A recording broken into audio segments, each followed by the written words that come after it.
evening, everyone. Thanks for coming. I'm Commander Sherrard with PWO. So I'll walk you through a few things that are happening on this base and on Akego. First off, slide is clicker somewhere. I got the clicker. Mic's not on. Mic's not on either. It's not going well.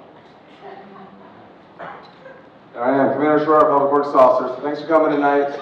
I'll walk you through a few of the bigger projects you're seeing around base, as well as what happens every spring is the AC, heat to AC transition. So we've got the dates right there in the red in the middle.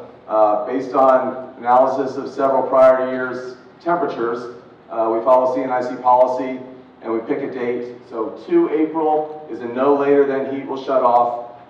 As soon as your heat goes off, we start doing maintenance and annual preventive checks and such. We save up certain maintenance repairs for that season, and then we bring them on in the opposite order. So the last thing to be turned off is living areas. First thing to be turned on is living areas. So we appreciate your cooperation with that and preparing for it in case there's a couple hot days in there that we have to experience. So this is main base. As you know, may experience, there's a lot of big projects happening. They're in the long term, they're a really good thing for the base. In the short term, it can be a little frustrating to live around construction. So I just want you to know what is happening, help spread the word that there's an end that is better for the base, and we're all part of making that happen. So here on main base, in the next year, this is what you're going to see. At the bottom left there, that's the PSD area near the Officers Club and the outdoor pool. So you know already that road is closed. Well, it still has two-way traffic, but there's excavation going on down the road. They're putting in steam that will service some of these newer buildings. Up the hill, Vandergrift Road is closed to cars. That all ends in June. That phase of the steam work ends in June. It's servicing some of the buildings that are already started as well. So next to the outdoor pool is going to be a new quarters, a BQ. So you'll see that actually started. There's people working on site already. You'll see that building start to go vertical in the next year, as well as the parking structure you may not know about. In front of those two towers down there, Cuban and the PSD area, there's actually a new parking garage.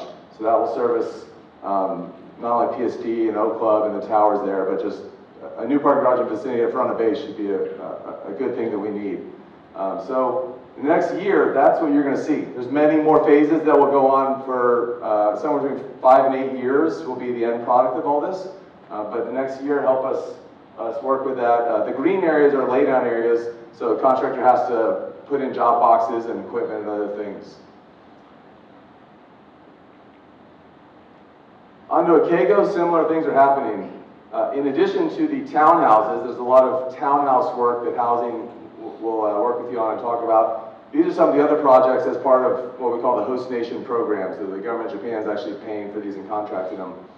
So there's utility line work and a temporary building that's going to start being built on the ball fields right near the front gate. That's that bottom left photo, 1809. After those 10 buildings are built, actually before they're fully built, you'll see the bubble gym go offline here. I think MDR's going to talk to the exact transition of services, but March 23 was we were tracking the bubble gym go offline. And then just 1 month later in April, we'll actually start the 1812 project, a little less visible to the community, but that's the public works shops on the far left, and then further on to the base in the top right. So again, that's all happening starting this year, starting in the very near future. And the long-term plan is all phased where those services will continue in one way or the other. So that 10 building will allow some of the next services and things to move over, and the CDC will move to its new building also. So there's a phase to that where we have continuity of services despite the construction of the new living support facilities. Appreciate your time, and I'll pass it to N9. Thank you. Use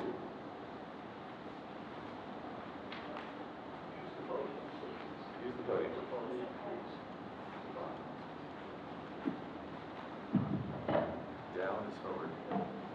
On. Okay. Good evening, Captain. Good evening, CFA. I'm Stephanie Vidari with Lake Family Support Center.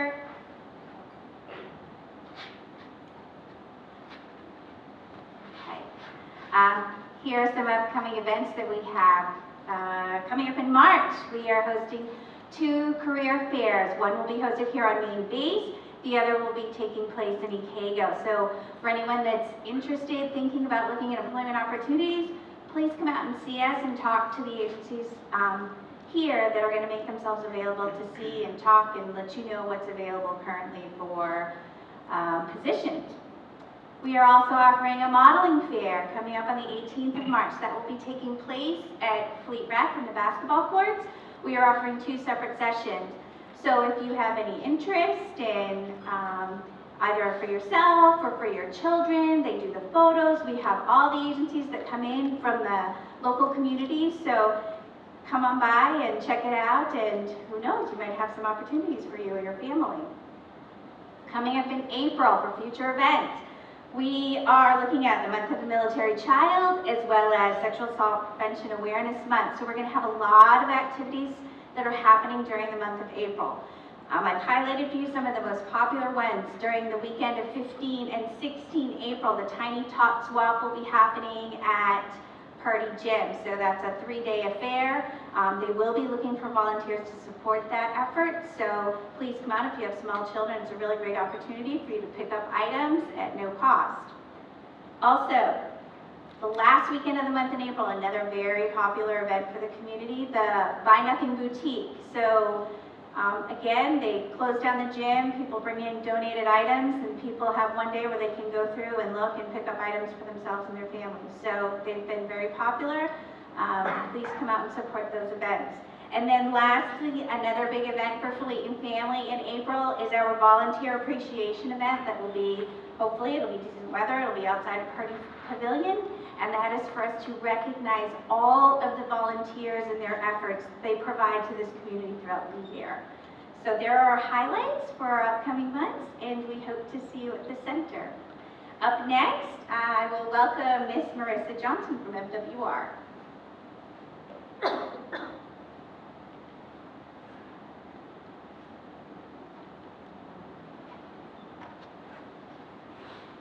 Thank you, Stephanie. Good evening, everybody. As she said, my name is Marissa Johnson, and I'm the MWR Director here at CFA. So again, I just wanted to touch on the Ecago project. As Commander Schrar kindly pointed out, we will have some changes to our Ecago services during these projects. We've worked very hard to try to maintain as many as we possibly can while just locating them in alternative locations on Ecago. And unfortunately, we do have to relocate one of our services here to main base. So during this project period, and it is extended, but in the upcoming year, our CDC, our SAC, and our youth teen centers will see no changes to operations. They're going to be continuing in their regular facilities until their new facilities are built, and then they will change over at that time. So we'll have continuity in our facilities for our children and our staff. The bubble gym will be demolished, or beginning to be demolished, at the end of March. Notifications have been already received for direct patrons who are participating in any programs or any of our classes that are held in the bubble gym currently, including youth sports for basketball leagues and for our gymnastics classes. We are relocating our gymnastics classes here to main base because it is the only location that we can safely host those classes for the size and scope of those classes. And the youth sports will be finished up before the bubble gym actually demolishes. As far as the wellness center and the skate park, that will begin demolishing in May, and we are working on alternative locations in our community rooms at Ecago that we will be relocating all of our group acts and our dance classes through our community recreation center. Again, all participants will be notified with the new alternative locations. And then highlights again for our MWR facilities. Benny Ducker is very excited to announce that we upgraded our projection equipment to 4K. So if you haven't gone and seen a movie recently since February 8th, they are in a beautiful 4K. Please go check it out. And we have some upcoming events going on for MWR. I wanted to highlight some of the big ones. We have fitness events going on, our half marathon on March 11th if you are a running guru. And we also have some themed events for the upcoming holidays. We have special meals at our clubs on Friday, March 17th. And Springfest is coming up, a big open base for everybody. I know everyone has been pulling together very hard to make that happen. We're really looking forward to it. And that will be on Saturday, March 25th, as well as our Easter events coming up in April, on April 1st and April 9th for our extravaganza and Bowl with the Bunny. Going forward for CYP as well, I wanted to highlight since January 3rd, we've been offering hourly care at all of our facilities. So if you are interested in utilizing that service, please reach out to our CYP facilities. They can help you by getting registered. It is a slightly different process, but it is still through the Military Child Care website to download all the information, and we also have that located on our website for everyone's ease. Also for CYP, Duncan classrooms are going to be undergoing renovations. We're thrilled about these renovations. They are much needed and we're very excited for them, but they are going to require a little bit of shifting in our facility as we undergo them. We're working very, very hard to, again, maintain continuity for our children's sake, but their classrooms will be shifted around as they undergo those different phases. And the parents are being contacted directly to see how that affects their specific classroom. Notifications actually are going out tomorrow with the details for the project. So please, if you're a Duncan CDC family, keep an eye out for those emails. And if you have any questions, do not hesitate to reach out to any of us. And then again, I also wanted to highlight, we have some upcoming events for CYP. We have our spring soccer camp going on from March 27th to the 31st. And we have our Regional Military Youth of the Year. We're very excited to be hosting it for the entire region of Japan and Singapore. And then, of course, Month of Military Child, we have our Superhero 5K. So if you are excited and you want to get out there with your kids and run, we're hosting an event at both Ikego and Seafay here on the tracks at Berkey Field, and of course on the track at the field at Ikego. So thank you. Please stick around for questions at the end. I appreciate your time.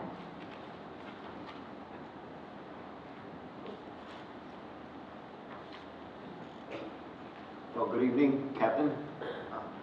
Of course, my name is Esteban Abreu with the Family Housing Office. Just going to be putting out some information specific to what we have going on in the near future.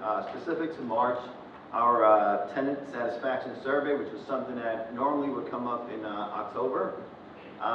We, through the last years, have asked CNIC to support us in getting these surveys earlier in the year. That way the fleet would be home, so that they would be able to support this. So definitely, please keep your eye out for it. They're going to be sending out emails during this month of March. Please take a couple minutes, fill out this survey. This is where we get all these renovations, constructions, fundings from. So any inputs you have, these surveys support. So please take a couple minutes of your time. When it comes to, of course, any of your commands, please speak out to all your members within, so that they could go ahead and take a couple minutes of their time to provide their inputs, and that way we could do a better job at identifying things. Definitely it's a group effort. Another thing we have going on right now, of course, is preventive medicine. So the preventive medicine team is supporting us. We'll work together on this task. We do inspections on a yearly basis. The requirement is for 10% of our inventory. So as of right now, we started back in February. We're at 38%, so please, support us. That way we could go ahead and when we're making these calls and requesting them come over to your homes to conduct these preventive medicine inspections, please support us. That's what I would say. Thank you. And then projects, replacement of backyard fencing with privacy type, phase 2. Main base, 82 homes, estimated completion as of right now, September 24. When it comes to whole house renovation for Ikego, 96 townhouses, phase 4, it has been awarded. Relocation has actually began. I'd say as of right now, we have a Ikego, a town hall coming up in the near future, and I'm glad to say that we've already identified and set up relocations for roughly about 50% of these families. So we're way ahead of the curve, definitely working hard to make these things happen, and that way we could go ahead and make sure we minimize stress on each and every one of these families out there. Another thing that I was informed, we're not showing here, is just yesterday, I was informed there's been a shift on phase 5. Congress has taken a little chunk, $23 million, from our budget. So that means that phase 5 will not be happening as originally planned. So it's a good thing. Why? Because families that are in phase 5 don't have to move right now. So it allows them to continue living there. A lot of those families will be able to remain there through their PRDs. But what that means is when we look at the amount of work that we'll be doing with phase 5, we're going to minimize it to something that will maximize the usage and utilization of our homes. That way, when we're working out there specific to mechanical rooms, we're fixing mechanical rooms to the faces that are currently being worked on. So that way, when these home renovations take place, those homes will actually be homes we could utilize right away instead of moving a family in and then 2 years from now asking them to move out for a 6-month time frame. It makes no sense. So definitely this is something we've been working on, moving things around, making sure that we support our community and that we make the right moves now so that nobody's impacted later on. That's all I have for today. Thank you so much for your time.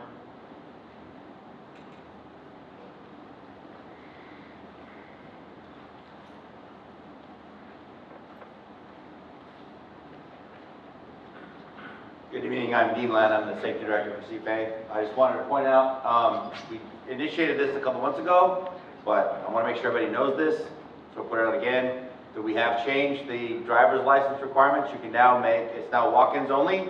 You do not need to call, you do not need to email to make an appointment, just show up and we'll get you taken care of your license. And we're still seeing issues with people utilizing skateboards, scooters, bicycles, etc. without wearing helmets. Please be mindful if you're one of the sponsors or even a parent that if your children are out there, or you're out there operating one of these devices without a helmet, you are breaking CFA policy. It is dangerous. The risk of head injuries go up drastically if you're not wearing a helmet, if you're involved in an accident on a bicycle or scooter. Please, for your safety and those of your children, make sure that they're wearing helmets when they're operating these.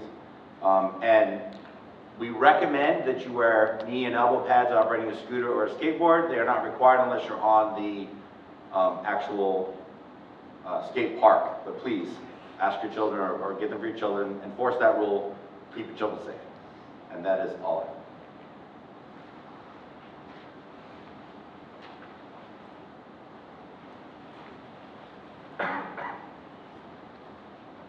Good evening, CFA.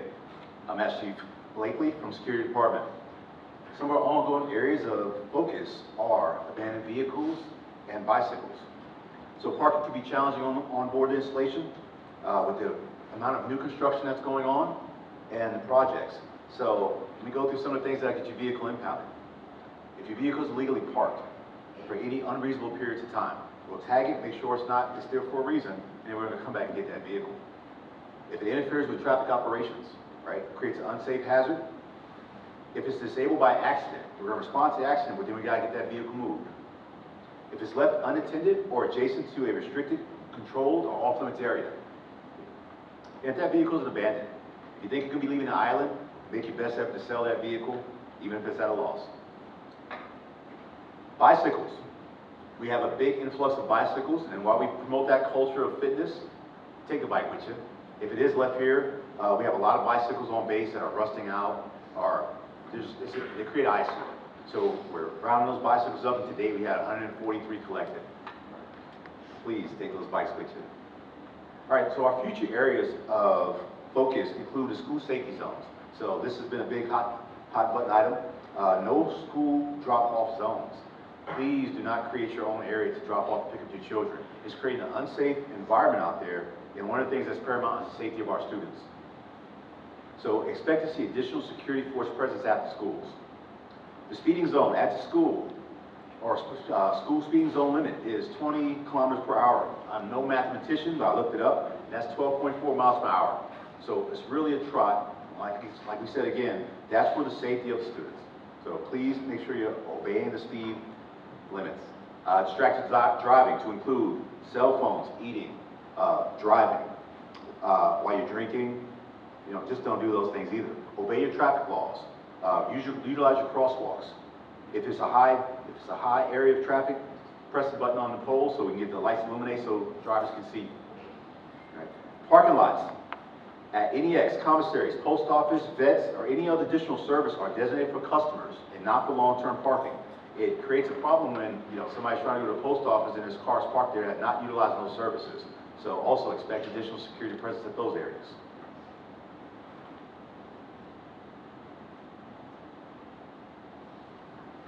All right, good or bad, depending on how you look at it, road tax season is upon us. So what we're going to be doing here on March 23rd and 24th is we're going to be having an event so it allows you to pay your road tax. on the times posted behind me. So what do you need to bring? In order to pay your road tax, you're gonna need your 2022 road tax receipt, your Japanese vehicle title, and your applicable fees in yen. All right, we cannot accept cards, unfortunately, at this time, or US dollars. Once you obtain that road tax, you're gonna bring that back to the VRO with your ID card, your 2023 road tax receipt, your JCI, your insurance, and we'll get you all straight. And there's two different dates on it. The March 23rd and 24th is for vehicles 100 and 300 through 529 plates. On April 13th and 14th are going to be for your mini cars and your motorcycles. So what happens if you miss those dates? Well, if you miss those dates, you can still go down to pay your road tax at the Kanagawa Tax Office for normal and large vehicles, or pay your road tax at Yokosuka City Hall for mini cars and motorcycles. Thank you.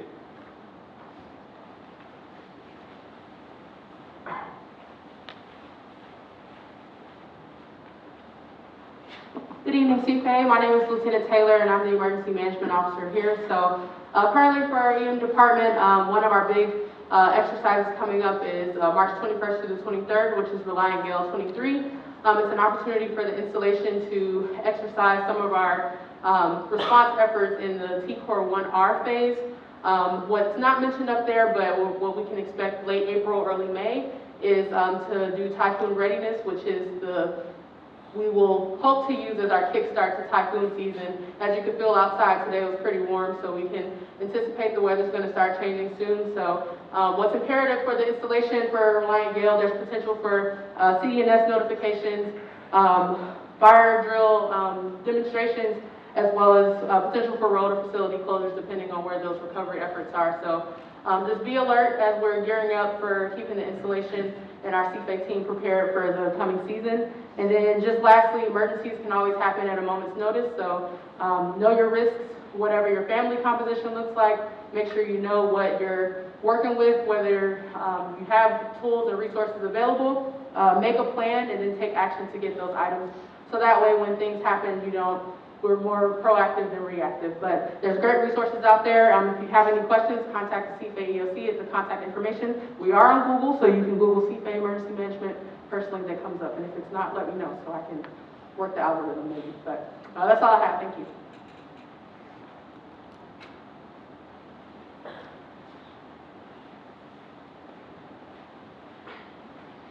Good evening, everyone. My name is Chaplain Dave Kim. I'm your friendly neighborhood chaplain. The next few months will be incredibly significant for some of our main faith groups. So even though we don't have an active Jewish program at the chapel currently, we do partner with the Jewish Community Center of Tokyo, and so they have Purim services this Monday. So if you'd like to join them, the information is up on the slide as well as on our Facebook site. The Facebook, you can actually look at the QR code and head straight there.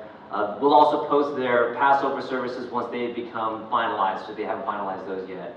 But as for our own Easter and Holy Week services, that will be posted as well up on our Facebook, so please check that out. And if you would like to observe Ramadan and Eid al-Fitr with our local Muslim community, which is active, please also, again, contact us on Facebook. Their worship times will be posted on there, along with their regular Friday prayers.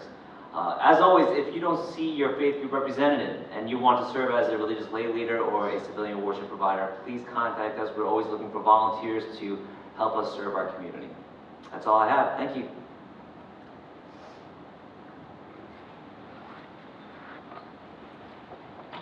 All right. So I know we have a night, so I invite you all to come to the front, and the microphone is ready to go. Any questions from the audience?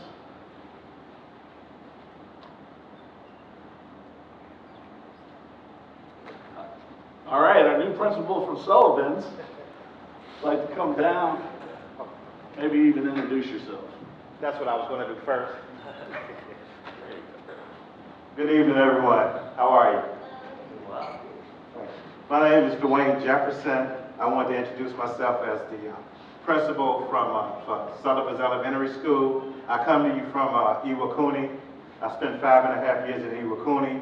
Prior to that, I was at Arn Elementary from 2015 to 17, but I first got to Japan 2014 when I was in Yokota for 1 year.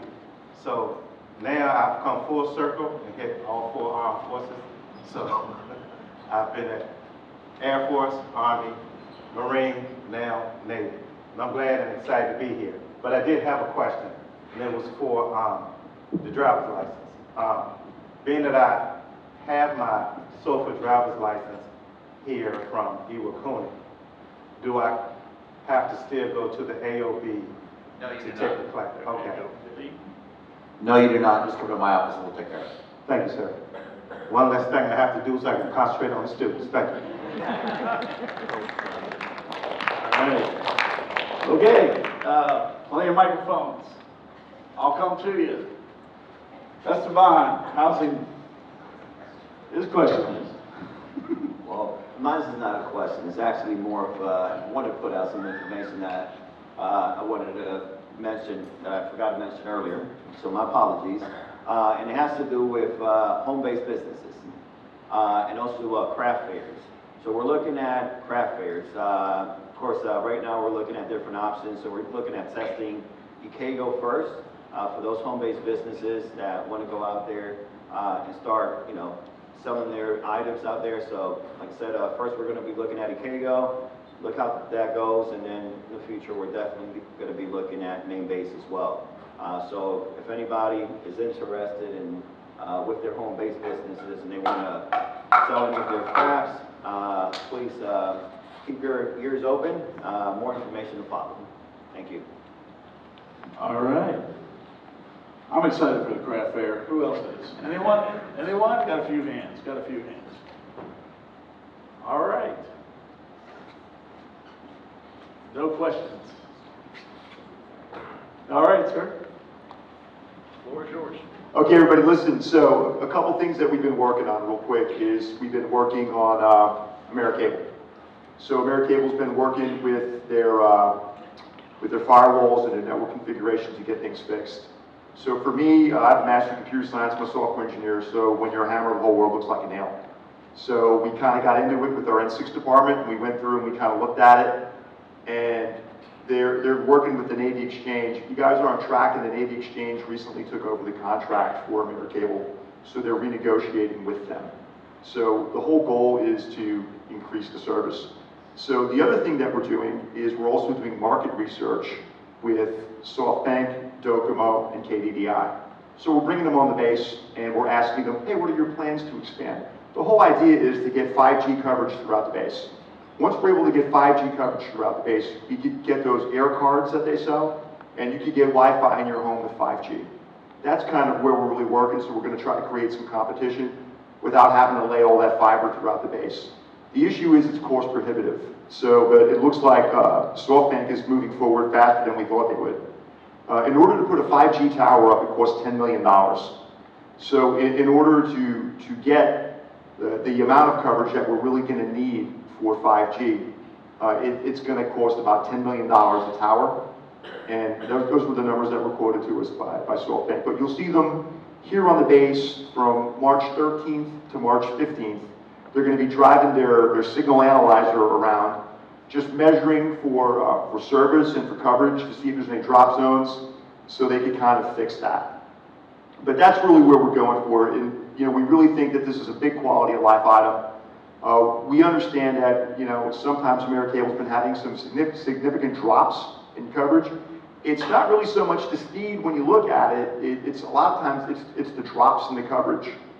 And so if we can get that fixed and shored up, it's going to be a whole lot better.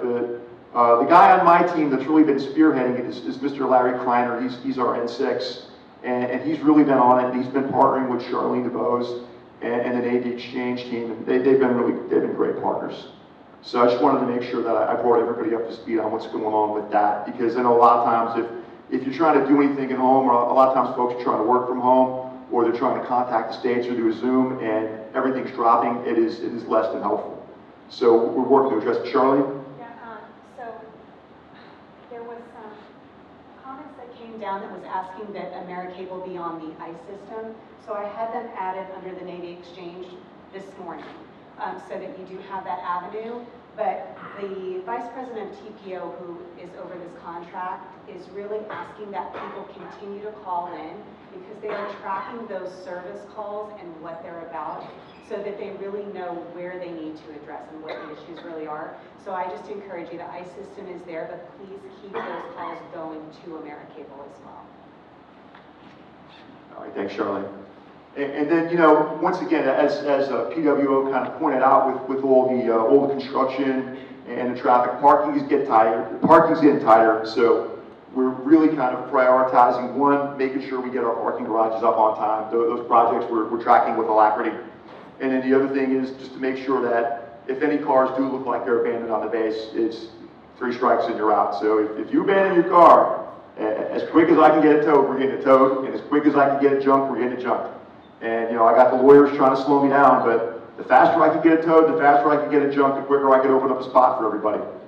And, you know, one of the home-based businesses I would love to see somebody come up with is valet parking. If anybody wants to be an entrepreneur on this base, if they came up with valet parking, I'm telling you, I think you'd probably make them in. But that's really, that's something. And then what Esteban talked about with the home-based businesses and the craft fairs in the KEGO, you know, the reason why we're starting with the KEGO first is because we're going to start to pull services away from the KEGO when we do renovation. Now, they're going to get some first-rate, world-class facilities there. They're going to get new MWR buildings, new gyms, they're going to get new CDCs, they're going to get a mini commissary, but it's not going to happen all at once. So what's going to happen is we're going to put what we refer to as temp services there, which means not as good as the services they currently have. So we're doing everything we can to augment what they have, and if we could get part of some of these home-based businesses to kind of fill some of that gap, that's helpful. The other thing is we're looking for feedback from our KEGO communities, which they've been giving us. It's super helpful when they tell us exactly what they want, so we can give them exactly what they want. All right, does anybody else have any questions? All right, thanks for showing up. Appreciate you.